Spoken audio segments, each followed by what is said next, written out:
Mums ir brīnišķīga ideja Rīgas apvedceļam. Visi domā, ka mums tagad būtu jāatrodas kaut kur mežā pie Salaspils, bet nē, Rīgas centram apvedceļš būtībā ir pa Valmieras ielu. Nu, reāli, pasies, cik daudz mašīnu riņķu apkārt centram, sākot ar Satiklas ielu, Valmieras ielu, tālāk Pērnavas ielu. Bet te ir problēma. Nec kāpēc visas mašīnas stāv pirmajā joslā un otrā josla ir pavisam tukša.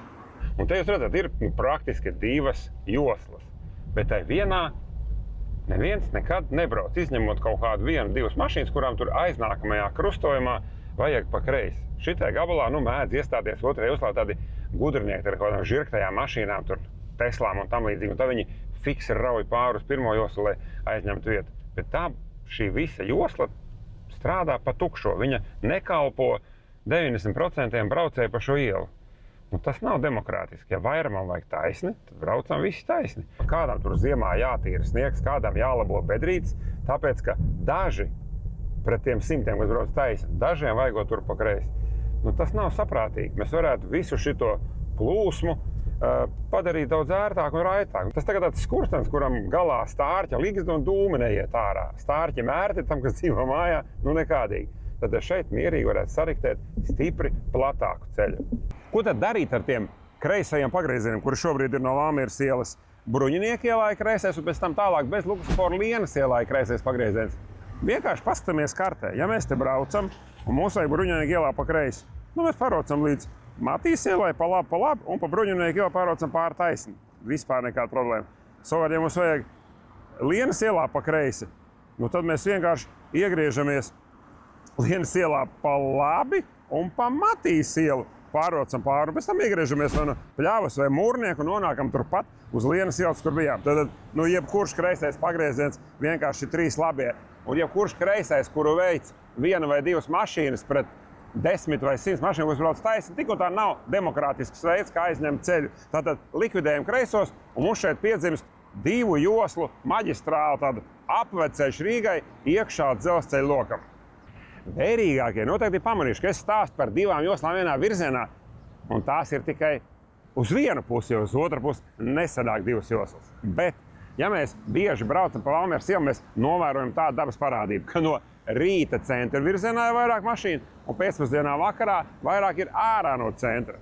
Ko tad mēs tādā brīdī varam darīt, ka tās plūsmas ļoti mainās? Tad to vidējo joslu, ko mēs esam atraduši, atņemot kreisos pagriezienus, mēs vienkārši izveidojam par maiņu virzienu satiksmi. No rīta uz vienu pusi, vakarā uz otru pusi. Kā jums tāda doma? Mangaļos uz tiltiem varam gadiem darbojās, un nekāda vaina. Un ja jūs gadījumā aizrautā mūsu ideja par to maiņu virzienu satiksmi Valmieras ielā, mēs varam iet arī tālāk. To sakārtot galīgi nav grūti, bet, lai izveidot tādu Rīgas iekšējo apvedceļu, mums ir viena sačakarēta vieta.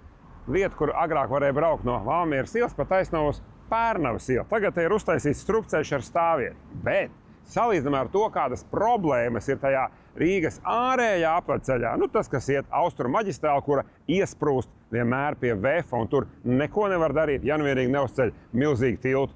Tad šeit mēs varētu atjaunot šo te plūsmu no Valmieras ielas uz Pērnavas ielu. Mums būtu ļoti labs, jau tagad funkcionējošs Rīgas iekšējais apvedceļš. Kāds kritiķis varbūt tagad teiks, ka Rīgai jau pietiek ar to austrumu maģistrāli, tas jau ir apvedceļš.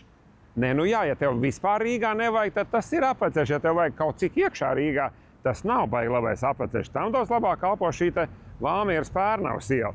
Un starp citu, tur, kur tā Pērnavas iela pāriet Senču ielā un Skansas ielā, tur gan vajadzētu uzmanīties un nesamuļļāt to plūsmu. Tā mēs varam smuki Pērnavas, Senču, Skansas, tas no Skansas uz Hanzas un centram riņķi uztaisīt ļoti labu tādu skursteni ar labu vilkli. Galvenais nesačakarēt ar šitādām te vietām. Lai šo te mūsu ideju īstenot, nevajag baigi daudz naudas, vajag vienkārši saprast pašu to ideju un nodefinēt, ka Rīgai jau eksistē tāds iekšējs apvedceļš, pa kuru var braukt riņķī, sevišķi netraucējot pārējiem centram. Ja mēs to ideju atceramies, katru lietu plānojot, tad mums tas var izdoties. Un šis iekšējais apvedceļš ir daudz labāks par to ārējo, pa kuru īsti netiek centrā. Un arī, piemēram, šobrīd Rīga ir uztaisījusi Zemetāna tilta 4 joslām. Kā tad tas sajiet kopā ar to, ka mēs gribam braukt apkārt vai gribam braukt tomēr iekšā? Tā kā būtu labi, ja tie, kas lemj un spriež par Rīgu, saprast, ka viņiem ir eksistējošs apvedceļš iekšpusē dzelzceļa lokam, pa kuru vienkārši mazliet ir jārūpējas un jāatcerās.